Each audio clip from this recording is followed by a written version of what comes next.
सारनाथ एक ऐसा शहर जहाँ से पूरे दुनिया में बुद्धिज्म का मैसेज फैला है। दोस्तों, बुद्ध ने सबसे पहला धम्म उपदेश सारनाथ में ही दिया था। दोस्तों, फिलहाल जो आप दृश्य देख रहे हो, ये दृश्य है मूलगंध कुटी विहार के। जो एंशियंट मूलगंध कुटी विहार था, उसके याद में मॉडर्न मूलगंध कुटी विहार बनाया गया है। श्रीलंकन मॉन्क द्वारा ये बनाया गया है, जिनका नाम था अंगरिका धर्मपाल। तो दोस्तों, इसको तकरीबन 1931 में बनाया गया है और इसके अंदर के आप लोग दृश्य जब देखोगे तो बुद्धा के लाइफ को भी डिपिक्ट किया गया है। जो पेंटिंग्स निकाली गई है, वो पेंटिंग्स जापानीज आर्टिस्ट द्वारा निकाली गई है। फाइनली मूलगंध कुटी विहार के पास आ गए हैं। अभी अंदर जाएंगे। आर्किटेक्चर काफी बढ़िया है और ये श्रीलंकन मॉन्क द्वारा बनाया गया था। जो लोग डिटेल्स में जानना चाहते हो, वो लोग पॉज करके इसे पढ़ सकते हो। अभी जो आप लोग देख रहे हो, ये है मूलगंध कुटी विहार मॉडर्न दोस्तों मैं इसलिए कह रहा हूँ क्योंकि जो एंशियंट था वो भग्नावस्था में पड़ा है, र्यूइन हो चुका है। जब आप लोग धम्मिक स्तूप देखने जाओगे तो आपको जो मूलगंध कुटी विहार है वो भी आपको देखने को मिल जाएगा। एंशियंट उसकी रिप्लिका भी आपको देखने को मिल जाएगी। तो दोस्तों, फिलहाल ये जो आप देख रहे हो, ये है मॉडर्न स्तूपा। तो दोस्तों, ये भी 1931 में बनाया गया है, मतलब ये भी काफ़ी पुराना है। इसे भी हम लोग हिस्टोरिक कह सकते हैं, पर ये मॉडर्न हिस्ट्री में आता है। दोस्तों, अभी जो आप लोग देखने वाले हो, ये जो बेल है जो आपको दिख रही है अभी स्क्रीन पर, इस बेल को जापानीज लोगों ने गिफ्ट किया है इस विहार को। तो इस विहार को फिलहाल जो चला रहे हैं वो है महाबोधि सोसाइटी ऑफ इंडिया, जो कि श्रीलंकन मॉन्क ने शुरू की थी इंडिया में बुद्धिज़्म का प्रचार करने के लिए। तो दोस्तों, जो आपने बेल देखा अभी, तो वो बेल जो थी वो जापानीज लोगों ने दी हुई थी। और जो अभी आप अंदर के जो दृश्य देख रहे हो, और आप लोग अगर वॉल पर देखोगे तो जो पेंटिंग से बुद्धा की लाइफ डिपिक्ट की गई है, तो उसे भी जापानीज आर्टिस्ट ने पेंट किया था, जिसका नाम था कोसेत्सु नोसु, जिसने 1936 में इस पेंटिंग को बनाया था। तो ये जो विहार है, इसे बनाया गया 1931 में, और ये जो पेंटिंग्स आप लोग देख रहे हो, ये 1936 में बनाई गई है जापानीज आर्टिस्ट के द्वारा।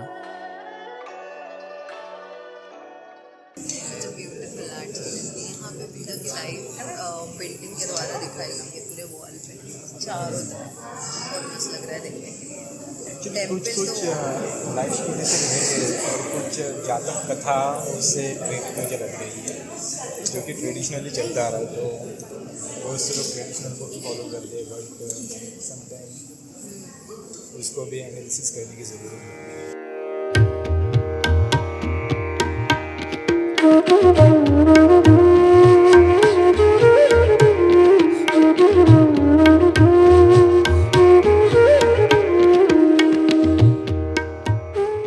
मूलगंध कुटी विहार कैसे लगा तुमको? मस्त लग रहा है। मस्त लग रहा है ना? यस। कितने सारे देखा ना, यहाँ पे जापानीज भी है, तिबेटियन भी है। ये तो श्रीलंकन है जो तुम देख रही हो। हाँ ना, नागपुर से यहाँ तक आ गए और यही देख रहे हूँ, जापानीज, चाइनीज, थाईलैंड।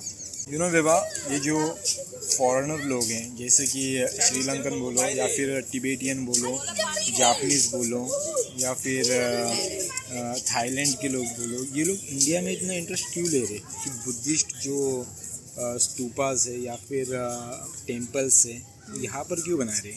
उसका एक ही रीज़न है, क्योंकि इंडिया में बुद्धिज़्म का एंशियंट हिस्ट्री है।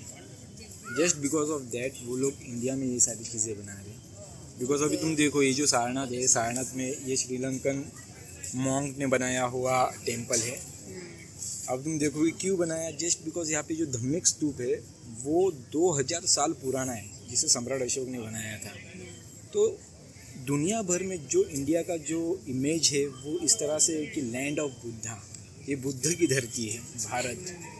इसलिए थाईलैंड से लोग आ रहे हैं, श्रीलंका से आ रहे हैं, जापान से आ रहे हैं, तिब्बत से आ रहे हैं, और वो लोग अपनी मॉनेस्ट्री यहाँ पर बना रहे हैं और उसको फंड भी कर रहे हैं, जस्ट बिकॉज कि ये बुद्धा का ज़मीन है। बुद्धा का संदेश सारनाथ से ही पूरे दुनिया में गया था, इसलिए वो लोग बहुत ज़्यादा इंटरेस्ट ले रहे हैं।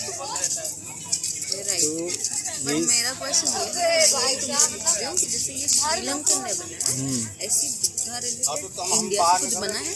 मतलब मॉडर्न बात करती हो, एंशियंट तो अपने एंशियंट इंडिया में नहीं, ही है अभी ना। ये भी तो श्रीलंका ने मतलब एकदम पुराना तो नहीं है देखो ना? मतलब इतना नीट एंड क्लीन और इतना भव्य दिव्य तो बहुत कम बने हैं, बट बने हैं, ऐसा डिनाई नहीं कर सकते, बट उसको मेंटेन भी ठीक से किया नहीं जा रहा है, ये मैं कह सकता हूँ। ऐसा भव्य दिव्य तो क्योंकि अभी तुम गोल्डन पैगोडा भी देख लो, वो भी कोई इंडियन गवर्नमेंट फंडेड नहीं है, वो भी शायद म्यांमार या टिबेटियन ऐसे मिलकर लोगों ने बनाया हुआ है, तो ये इट्स ट्रेजेडी फॉर इंडिया।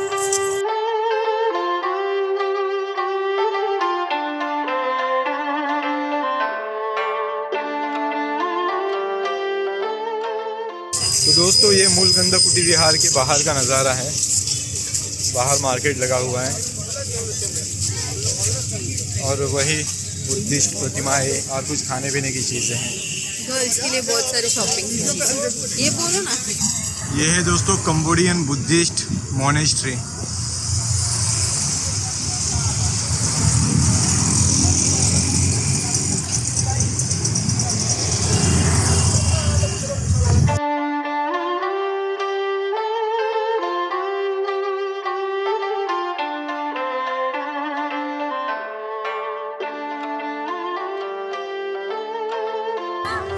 तो बेबा अब हम आए हैं कंबोडियन बुद्धिस्ट मोनेस्ट्री में, तो वो कुछ इस प्रकार है।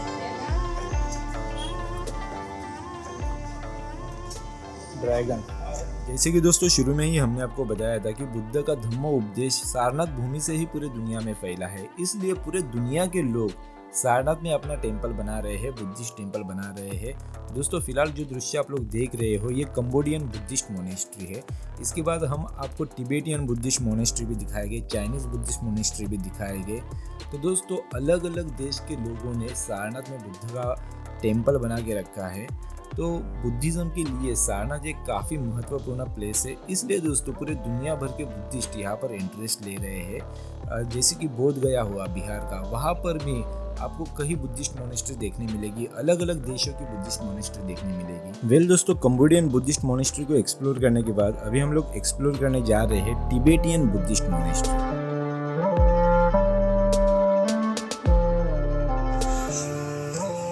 इस तरह की पेंटिंग हर दीवार पर आपको दिखेगी।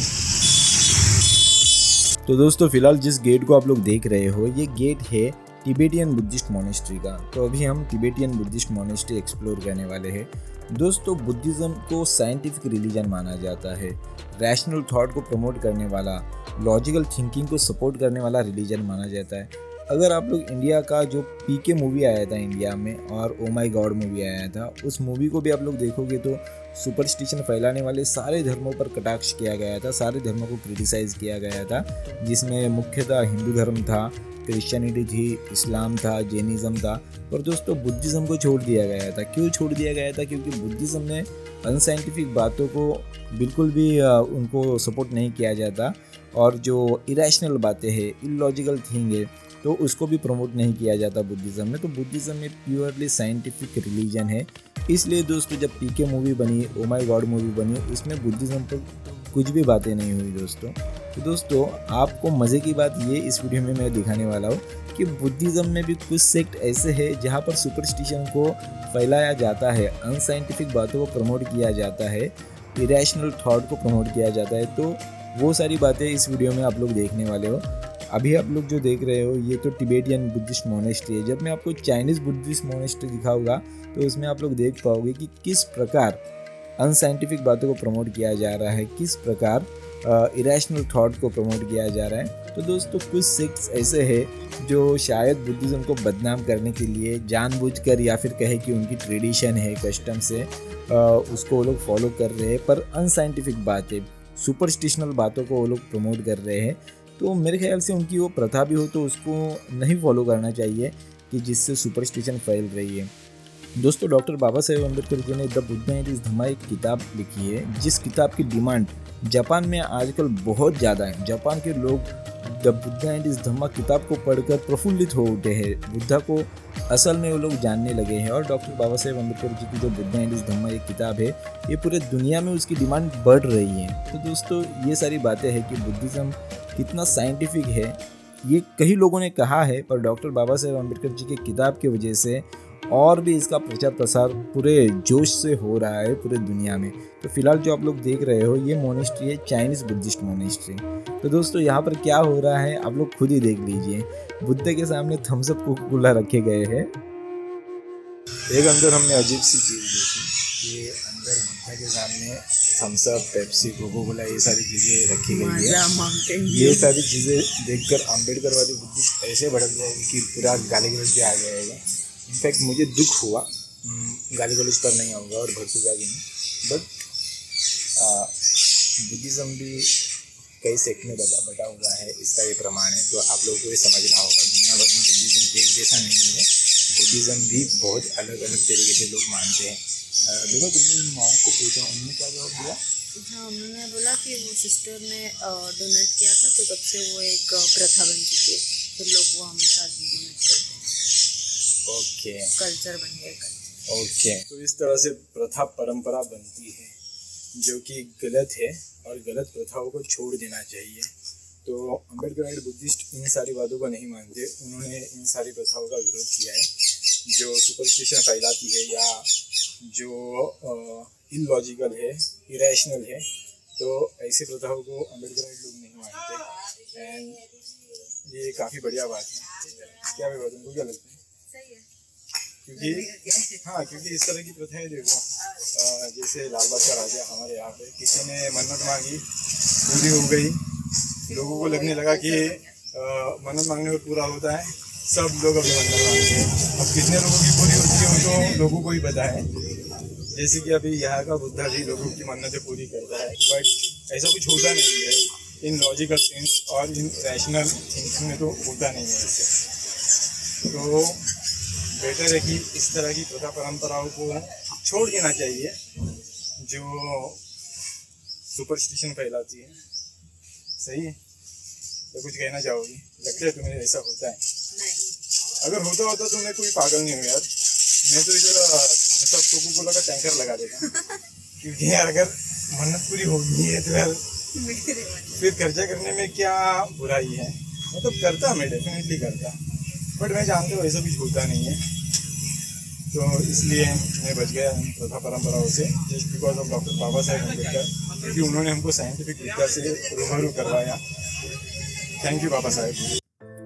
तो दोस्तों शुरू में जो हमने बात की थी, महाबोधि सोसाइटी द्वारा मूलगंध कुटी विहार को मेंटेन किया जा रहा है, रन किया जा रहा है। तो महाबोधि सोसाइटी ऑफ इंडिया, उनका जो ऑफिस है वो यहीं पे है। और आप लोग को मैंने जो बताया था कि अंगारिका धर्मपाला वो यही है जिनका आप लोग स्टैचू देख रहे हो। तो ये भी श्रीलंकन बुद्धिस्ट मोनेस्ट्री है। तो काफ़ी ज़्यादा सारनाथ में आपको अलग अलग देश की बुद्धिस्ट मोनेस्ट्री देखने मिल जाएगी, तो आपको डेफिनेटली विजिट करना चाहिए। बुद्धिज़्म को समझने के लिए, अंडरस्टैंड करने के लिए काफ़ी ज़रूरी है कि हिस्टोरिक प्लेस को आप लोग विजिट करो और ज़्यादा से ज़्यादा जानने की कोशिश करो। और सबसे अंत में थाई टेम्पल, जो स्क्रीन पर आप लोग देख रहे हो, ये है थाई टेम्पल। इस पर मैंने 103 नंबर का व्लॉग बनाया है, चाहे तो आप लोग देख सकते हो।